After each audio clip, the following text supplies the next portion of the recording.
Welcome back to my channel. আজকে আমি আপনাদের খাসির মাংস বা মটন কারি করে দেখাবো। আর এই জন্য এখানে আমি নিয়েছি প্রায় 750 গ্রাম খাসির মাংস। আর এর সাথে দিয়ে দেবো টক দই, স্বাদ মতো নুন আর সামান্য হলুদ গুঁড়ো দিয়ে এটা আমি ভালো করে একটু মাখিয়ে নেব।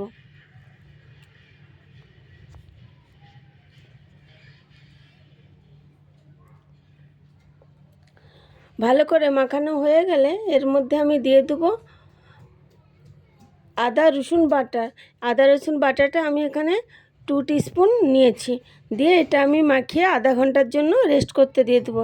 এবার একটা কড়াই বসিয়ে ওর মধ্যে দিয়ে দেবো সর্ষের তেল দিয়ে দেবো আমি এখানে 4 টিস্পুনের মতন। দিয়ে আলুগুলো আমি ভেজে নেব।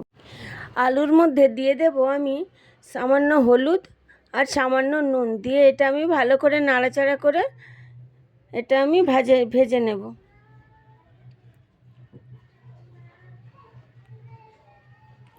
আলুটা একটু লাল লাল করেই ভাজতে হবে।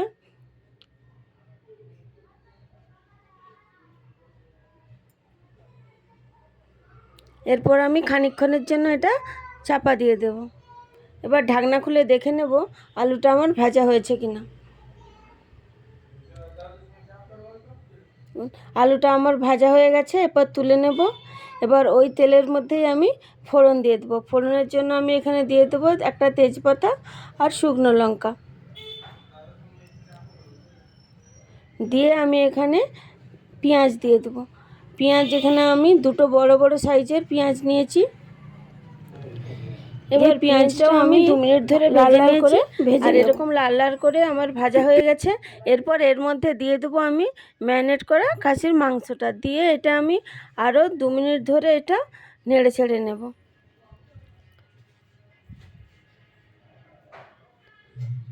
দেখুন আমার এই মাংসটা থেকে কিছুটা জল বেরিয়ে আসছে। এরপর এর মধ্যে আমি দিয়ে দেবো একটা বড় সাইজের টমেটো কুচি আর 2 টিস্পুন লঙ্কার গুঁড়ো আর 1/2 টিস্পুন জিরে গুঁড়ো আর 1/2 টিস্পুনের চেয়ে একটু কম ধনে গুঁড়ো দিয়ে এটা আমি আরও মিনিট 5 ধরে কষাবো।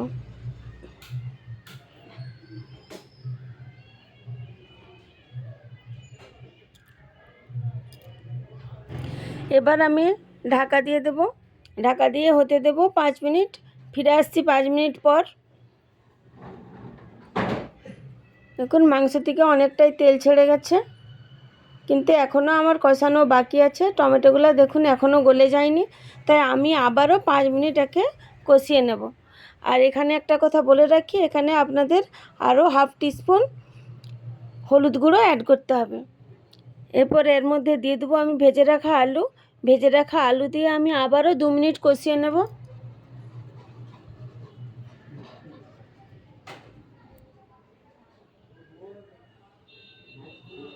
কষানো হয়ে গেছে। এরপর এর মধ্যে আমি অ্যাড করে দেবো জল।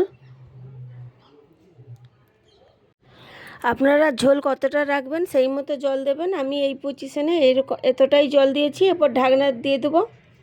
এর মাঝে ঢাকনা খুলে দেখে নেবেন আপনার এতে নুনটা ঠিক আছে কি না।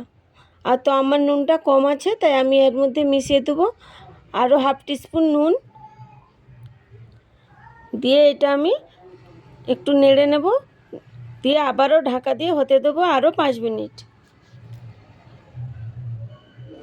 এবার ঢাকনা খুলে দেখে নেব। দেখুন মাংসের ঝোলের কালারটা অনেকটাই চেঞ্জ হয়ে গেছে আর আলুগুলোও আমার সিদ্ধ হয়ে গেছে আর মাংসটাও ভালোভাবে সেদ্ধ হয়ে গেছে। এরপর আমি এর সাথে মিশিয়ে দেবো গরম মশলা 1/2 টিস্পুন আর ধনেপাতা কুচি। দিয়ে এটা আমি ভালো করে মাংসের সাথে মিশিয়ে দেব।